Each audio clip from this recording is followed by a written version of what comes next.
자, 수능 특강 3강 주기율과 주기적 성질 보시면 됩니다.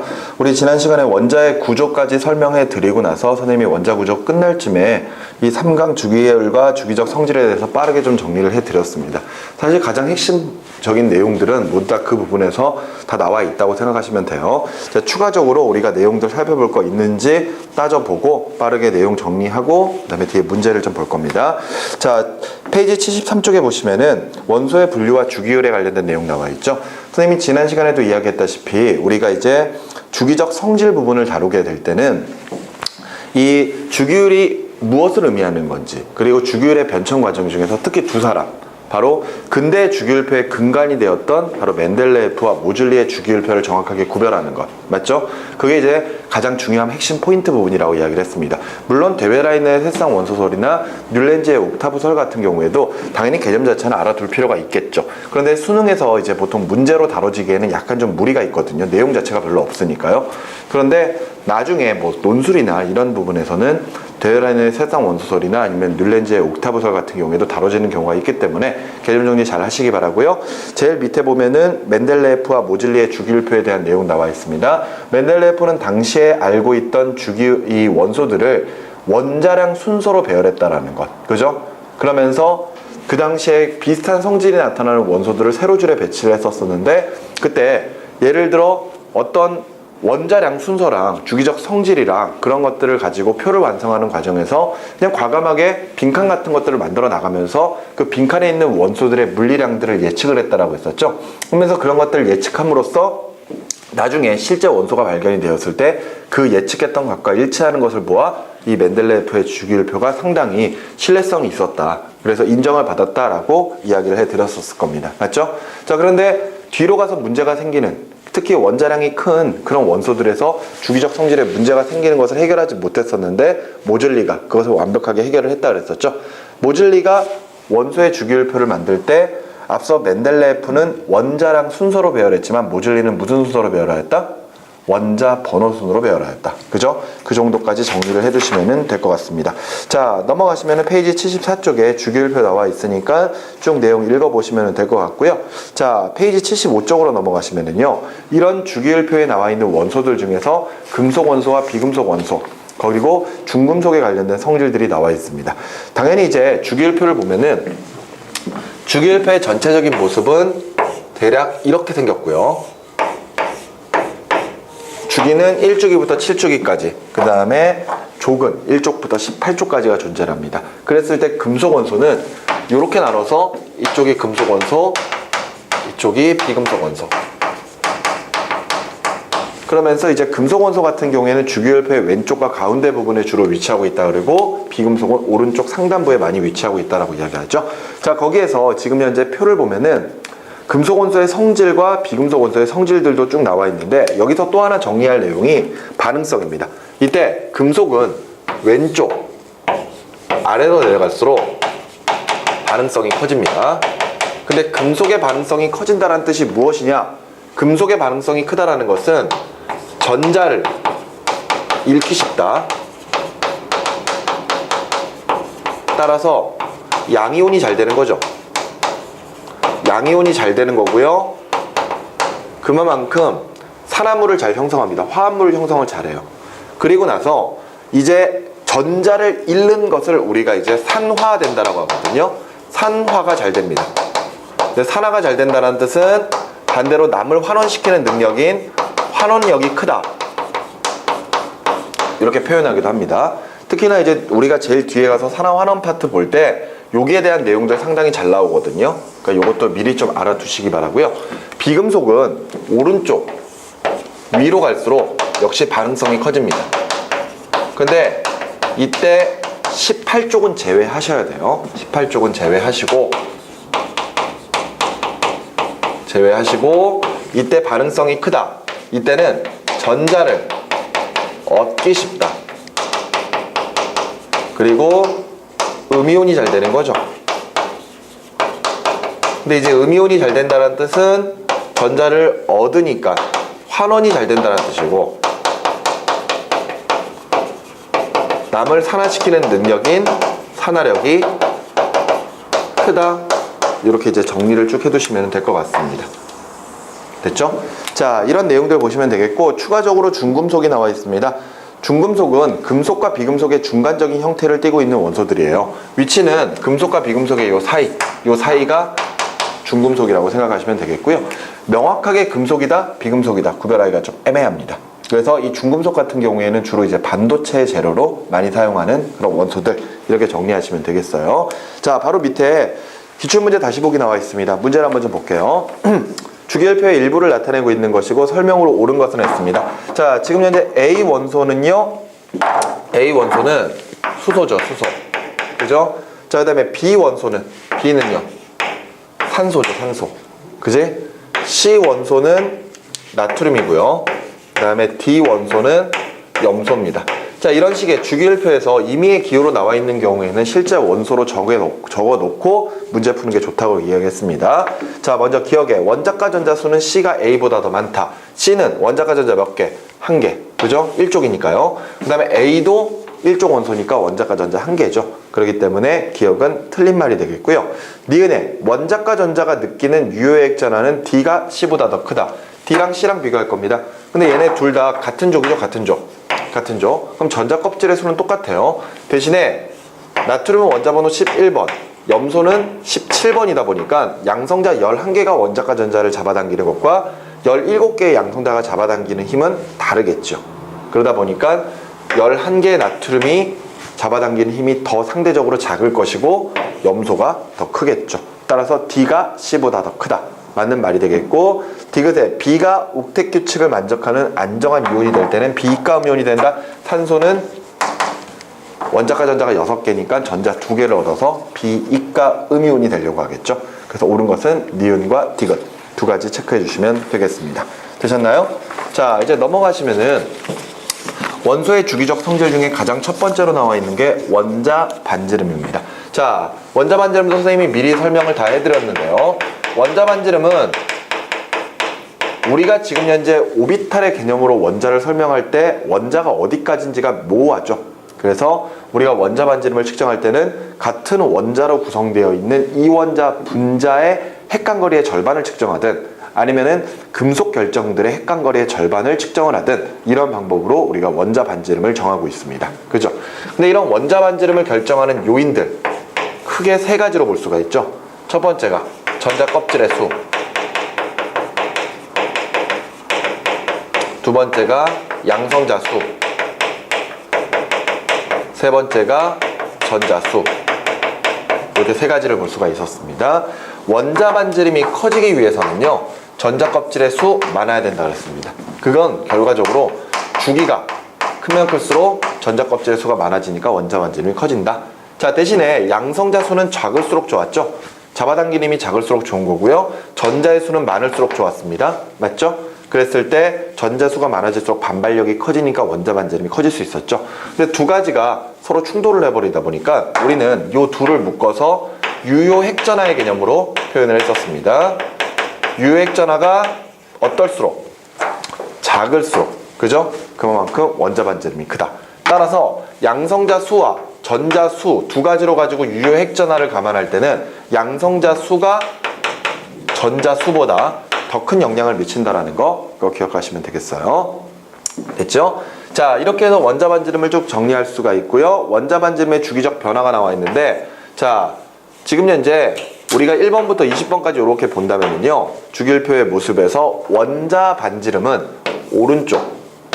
왼쪽 아래로 내려갈수록 원자 반지름이 커질 수 있다는 것을 꼭 기억하셔야 됩니다. 알겠죠? 그런데 예를 들어서 되게 애매하게 나오는 경우가 있어요. 그러니까 예를 들어 서로 다른 주기의 원자 반지름을 막 비교시키는 그런 경우들도 있고 같은 주기의 원자 반지름을 비교하는 경우도 있거든요.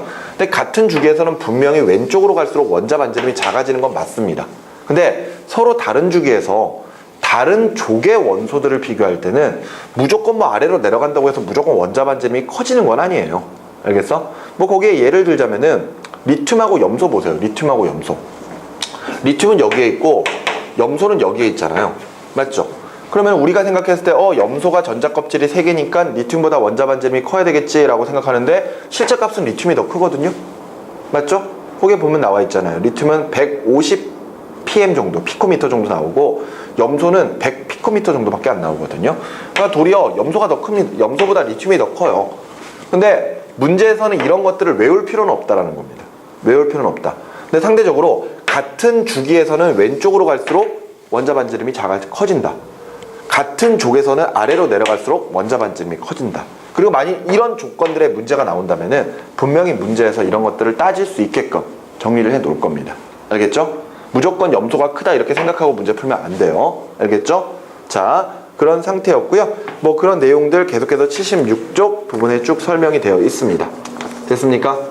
자, 넘어가셔서 77쪽 보시면은요. 사이언스 디저트의 원소의 주기적 성질과 원자과 전자의 수의 주기적 변화 나와 있는데 우리 1번부터 20번까지 쭉 봤을 땐 족번호가 1족, 2족, 13족, 14족, 15족, 16족, 17족, 18족으로 끝나죠. 이때 원자과 전자의 수는 족번호의 끝자리랑 일치한다. 따라서 하나, 둘, 셋, 넷, 다섯, 여섯, 7개고 얘는 원래 8개인데 그지? 그냥 0개라고 이야기를 하죠. 그치? 자, 이렇게 해서 우리가 각각 이런 주기적 성질이 나타난다 이런 것까지 정리를 해 두시면 되겠습니다. 자, 그 밑으로 계속 내려가시면은 이온 반지름이 나와 있어요. 이온 반지름.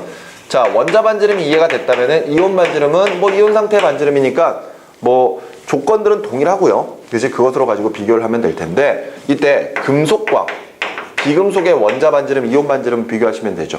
그죠? 금속의 원자 반지름과 이온 반지름을 비교를 해보죠. 자, 원자 번호 3번 리튬이 있다고 칩시다. 원자 번호 3번 리튬. 원자 번호 3번 리튬이 있어요. 원자 상태에서는 1s2, 2s1로 전자가 끝날 겁니다. 그런데 이온이 되면은요 1s2로 끝나버리죠. 그러면은 지금 현재 원자 상태에서는 K 껍질과 L 껍질까지 존재하지만 이온 상태일 때는 K 껍질밖에 존재하지 않습니다. 전자 껍질의 수가 차이가 있죠. 따라서 원자 반지름과 이온 반지름은 누가 더 크다? 원자 반지름이 더 크다. 그 이유는 전자 껍질의 수 때문입니다. 오케이? 원자 상태에서 이온으로 바뀌게 되면 전자 껍질의 수가 감소하기 때문에 원자 반지름이 더 크다. 이렇게 정리하시면 되겠죠. 자, 그럼 이번에는 비금속을 볼까요? 비금속. 비금속 같은 경우에도 원자 반지름과 이온 반지름을 볼 겁니다. 자, 원자 번호 9번 플로린 보죠. 플로린. 자, 원자 상태에서는 1s2, 2s2, 2p5 맞죠? 그런데 이온 상태가 되면은 1가 음이온이 되면서 1s2, 2s2, 2p6가 되겠네요.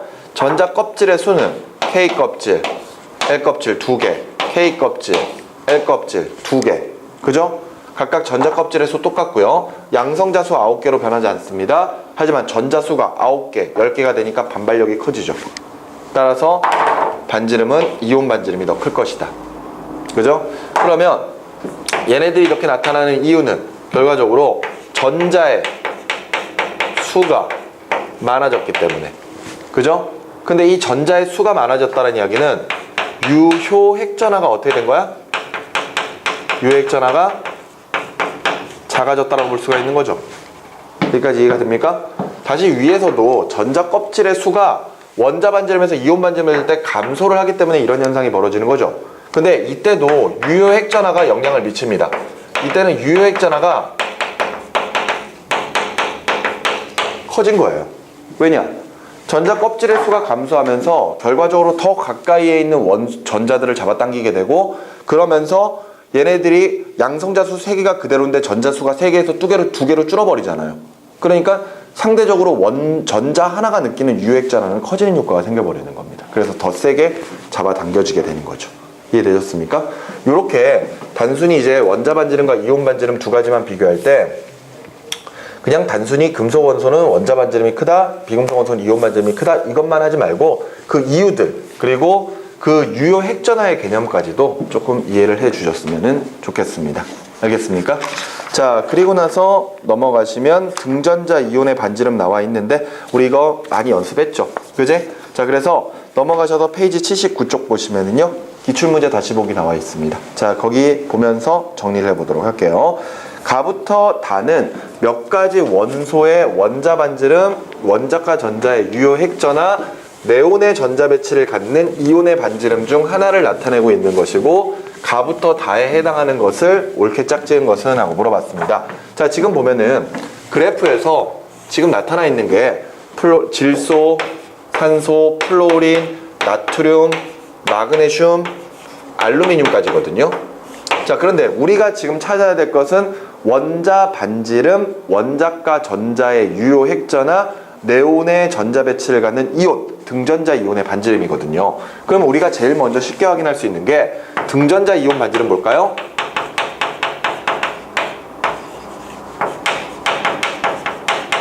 자, 질소는 3가 음이온, 산소는 2가 음이온, 플로린은 1가 음이온, 나트륨은 1가 양이온, 마그네슘은 2가 양이온, 알루미늄은 3가 양이온.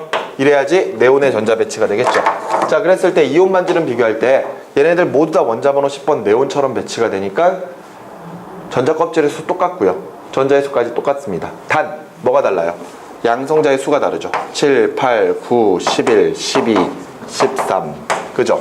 그러면 당연히 양성자 수가 많을수록 세게 잡아당길 테니까 이온 반지름은 요렇게 되겠죠. 그 말이 즉슨 질소에서부터 알루미늄으로 갈수록 등전자 이온의 반지름은 어떻게 돼야 된다? 작아져야 된다. 그죠? 그렇게 나타나는 그래프가 어떤 게 있나요? 다 형태가 나와 있죠. 뭐 모양 자세히를 볼 필요도 없습니다. 자세히 볼 필요 없이 무조건 이렇게 작아져야 되는 그래프가 등전자 이온 반지름이겠구나, 이렇게 보면 되겠죠. 요거 등전자 이온. 자, 그 다음에 또 하나 이제 원자 반지름을 볼 건데, 원자 반지름을 보면은 얘네들은 몇 주기? 2주기. 얘네들은 몇 주기? 3주기. 따라서 2주기보다 3주기가 커야 되겠죠. 근데 같은 주기에서는 원자 번호가 작을수록 크니까 이런 식이 돼야 되겠네요. 그러면은 여기를 기준으로 해서, 그지? 질소, 산소, 플로린 어떻게 돼야 됩니까? 점차 작아져야 되죠. 작아지다가 나트륨이 됐을 때 어떻게 돼야 돼요? 갑자기 커져야 되죠. 그런 다음에 다시 작아져야 되겠네요. 맞죠? 이런 식의 그래프 나타내는 건 뭐밖에 없어? 가밖에 없지 뭐. 가. 그러니까 가가 지금 현재 가가 뭐다? 원자 반지름이다. 그러면 마지막 나 같은 경우에가 요거랑 반대죠. 요거랑 반대. 그지? 나가 맞지? 나가 요렇게 되고 있거든요. 나가. 그지? 나가 이제 뭐다? 바로 유효액전하다. 지금 여기 부분까지는 질소, 산소, 플로린이 같은 주기에서 전자 껍질에 이 양성자의 수가 많아지기 때문에 유효액전화가 커지는 과정이죠. 근데 여기서 갑자기 훅 줄어드는 이유는 전자 껍질의 수가 하나 늘어나 버리니까 그만큼 더 멀리에 있는 전자를 잡아 당겨야 되잖아요. 그러니까 줄어든 다음에 다시 커지는 거야.